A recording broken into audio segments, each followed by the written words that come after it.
Life డిజైనే మారిపోయింది boss. ప్రాణం పోతున్నప్పుడు పెయిన్ ఎలా ఉంటుందో తెలియదు, కానీ తను వెళ్ళిపోయాక మాత్రం ప్రాణం పోయినట్టే ఉందిరా.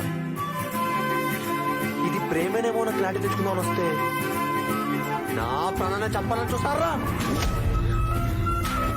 వీడి మనకు వార్నింగ్ ఇస్తున్నాడా, దానికి ప్రపోజ్ చేస్తున్నాడా?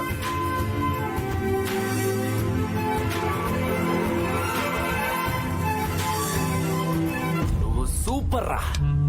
మా యాక్షన్ గేమ్ ని నీ లవ్ గేమ్ గా మార్చేసుకున్నావు కదరా. కాకపోతే నీ బ్యాడ్ లక్, నీ ప్రేమ పుట్టిన రోజు నీ లవర్ చనిపోయే రోజు ఒకటి అవుతుందని నువ్వసలు ఊహించుంటావు. ఆప్కా ప్యార్ అమర్ రహే. గేమ్ రియల్ అయినా వర్చువల్ అయినా విన్ అవడం నా weakness. Let's start the real